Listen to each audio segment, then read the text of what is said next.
welcome back to another video of H&H Express model nscale trains. We are back here in the caravan, and this is part 2 of the derailment of this locomotive on these turnouts. So I did some investigation, as I mentioned in the previous video, and I will show you up closer what I found. But first, let's check here what happened when that train runs over the turnout. It derails, and as you can see here in the picture, it derails here at this end over here. And what was the reason? Well, I'm gonna show you, so come up closer. So here we have the locomotive, and I'm going to show you that this locomotive at this moment runs fine over the turnouts. And I did not do anything with the turnouts to solve this issue, and I will show you later what I mean by that. So here it comes.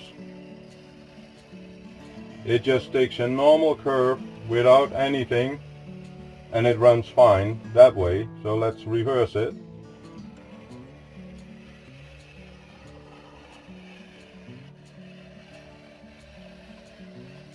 It runs fine. So why did the locomotive derail here on this turnout, and why didn't these ones, so the NS 2200, the 1208 and the 1151, why did they not derail on these turnouts? Well, what I did, let me put that one back on the track. I did a close-up on the locomotive, how it makes it turn. And remember, it's 3 axles and is a fixed one on this locomotive. These, they can turn from each other, so the train is being guided the direction that the wheels are in. But this one has 3 axles, they are facing the same side, so they cannot move from each other. So when the locomotive turned in, I saw that it was a sort of hopping, so popping out here out of this frog, which caused a derailment, and the locomotive derailed on this area.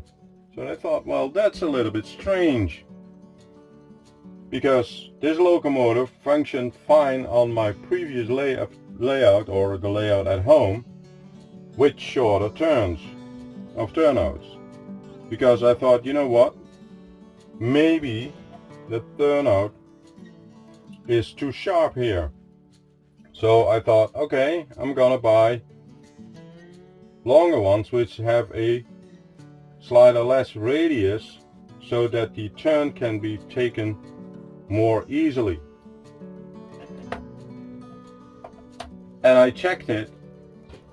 I put it here on it. I don't have any videos or photos of it, but the locomotive derailed on that section as well, and it derailed on the section of the frog.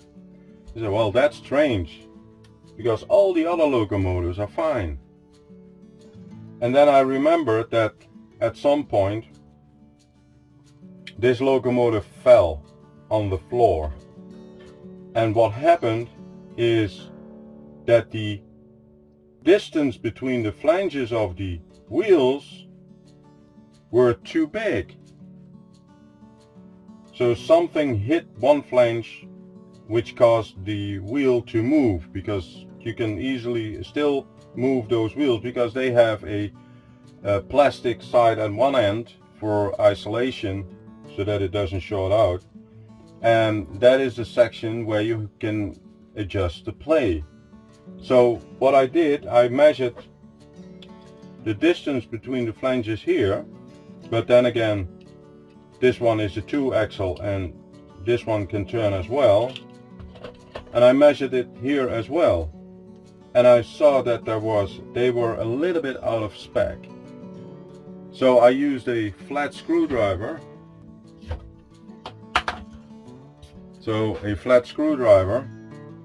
And I pushed him a little bit further away.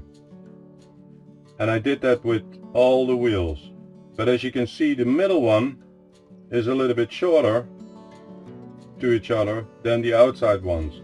And that gives you the option to have more play on this center section so that the locomotive can turn. And that solved the whole issue. So it was the distance between the flanges of the wheels that they were actually too wide. So that means that when it's on a track, so like this, let me show you, so like this, now there is play between the wheels, the flanges and the rails, and they were actually too tight. So I moved them inside to get a little bit more play on the track. And that solved the whole issue, because I tested it, and you can see that in the video or in the shorts, link up here at the top, which I released last Sunday, that on 4 turnouts it moved up and down.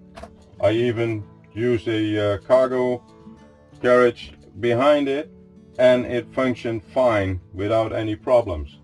So I tested it here on the track as well, and lo and behold, no derailment. And now back.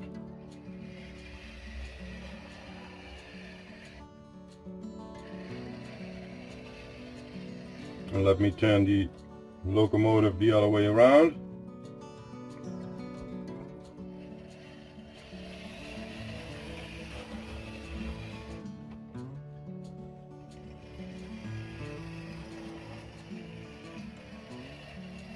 And you see it runs fine without any hobbling, any hopping on the turnout. So if you come across this issue that a locomotive derails on a turnout, it's not always the level of the turnout, which you need to be carefully check, but it's also the distance between the flanges of the wheels, so that it has more play. So I hope that helps everybody in searching for derailments, that the distance between the flanges of the wheels, they need to be at a certain spot so that the train has a little bit more play on the rails than it is super tight. So if you liked it, please give it a thumbs up. If you want to see more of these type of videos, then subscribe to my channel, and I will see you in the next video. So thank you and goodbye.